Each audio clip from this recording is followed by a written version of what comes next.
One time, there was this monk in who's a Buddhist monk in the monastery of Buddha, and he really tried very hard to attain a state of nirvana, to experience that state of emptiness that Buddha always talked about. But he couldn't. It was quite a strange phenomenon for everybody, because he was a very sweet monk who would spend so much of his time speaking to the visitors nicely and the devotees who would visit that vihara, that monastery of Buddha at that time. And yet, it seemed he was quite far away from that realization. So, Ananda asked Buddha, where is this monk going wrong? Why can't he not experience that taste, that bliss of samadhi, which Patanjali called dhyana, but in Buddhist scriptures it's called concentration. Samadhi is the equivalent of concentration, as opposed to dhyana. Concentration in Yoga Sutras is ekagrata. So where is he going wrong? Ananda said. Buddha said, look, his conduct is immoral. Immoral, Tathagat. What are you saying? He's the sweetest person. That's exactly the point. Because his energy is being spent in what Buddha called vulgar talk. What is vulgar talk? If you were to read the scripture, pretty much everything is a vulgar talk. You can't talk about anything. Houses and chariots and land and social niceties and pleasantries. And Buddha said all of that is vulgar. What is then left? Ananda said, well, talk about where life is heading, talk about suffering, talk about the Eightfold Noble Path, he said, talk about how to bring cessation to that suffering, how to cease, put like a stop to that suffering, how to come out of this illusion. That is the only talk worth having. So he's too social, Buddha said. And he said, without Shila, which is morality. And it's really amazing, this insight that Buddha gave to Ananda in this particular instance, which is quite in line with, for example, Yoga Sutras as well, from Yama, Niyama, Asana, Pranayama, Pratyahara, Dharana, that he said, look, purify yourself, bring some discipline into your life first. And Krishna too said, Ayuktaha stabdaha shatho, nash kritiko alasaha, vishadi dirg sutri cha karta tamas uchyate. The one who's not disciplined, O Kande, the one who's cunning, who's dishonest, who's vile, the one who's a procrastinator, dirghasutri, the one who's lazy, such a person cannot attain me. Such a person is tamasik karta. He or she is doing everything out of a sense of deep-seated ignorance, no matter how bright it may seem to them. So Buddha said there is a great emphasis. He places this phenomenal emphasis on three things to attain a state of nirvana while you are alive in your body, to realize that supreme self. Although he denied a supreme self, the pristine self, let's say. And that is, he said, you must have moral conduct. And he talked about morality, which he called Shila, which is, he said, impeccable behavior and conduct. Because in the absence of that spiritual behavior, your conduct cannot be spiritual. And in the absence of that spiritual conduct, your mind will constantly be absolutely barraged and saddled and bombed with all kinds of thoughts that you would want to leave those thoughts behind, but they wouldn't.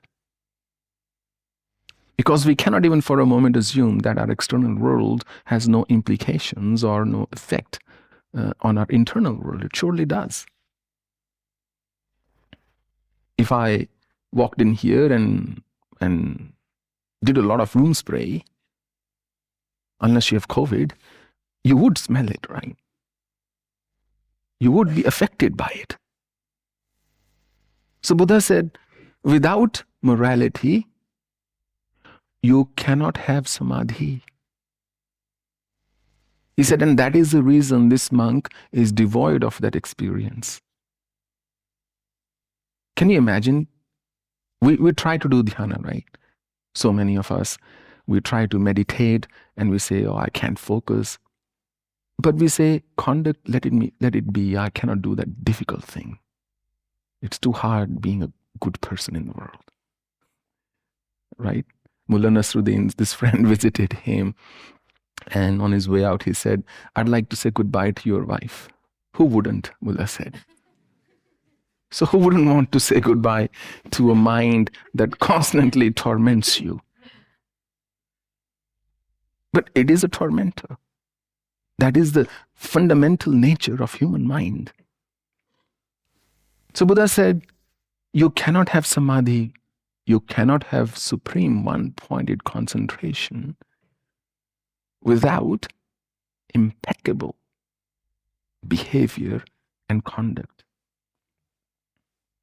So many times you would like to lash out and say what you want, but at that time, practicing restraint will help you practice restraint in many other aspects of your life and many internal aspects of your life. That Ananda, he said, will then lead the monk to upeksha, equanimity. Attaining a state of realization in the consciousness, in the brain, is pretty much think of a pond without the slightest ripple or movement. The most still pond you can imagine. One tiny leaf would fall on it, cause a ripple. That ripple is a wave of thoughts. To avoid that, Buddha said, to absolutely tame your mind so you can settle it firmly and critically, with wisdom, with awareness, you must have equanimity. Equanimity is the ultimate form of vairagya, sense of detachment. The fine, today is maybe not my day. And what will that do, Tathagat? Anand said. Would that lead the individual to a state of bliss, to nirvana? Not so quickly, Buddha said. Ananda, that would give birth to jnana, wisdom, insight, true insight, discerning wisdom, a sense of discrimination,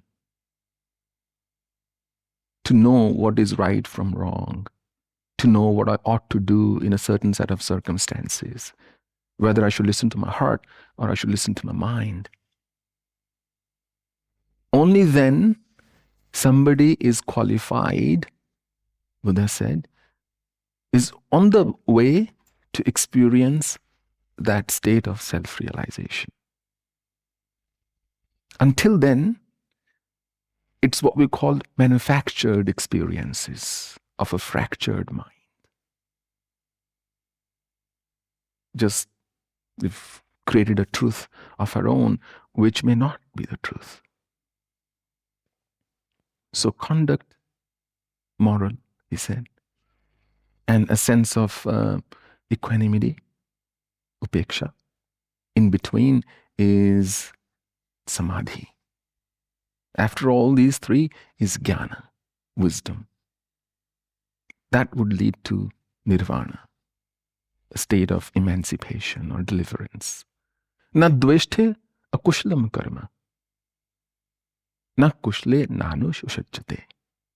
Tyagi sattasama vishto medhavi chinna sanshay. Look, Kante, let me make it very clear to you, Krishna says.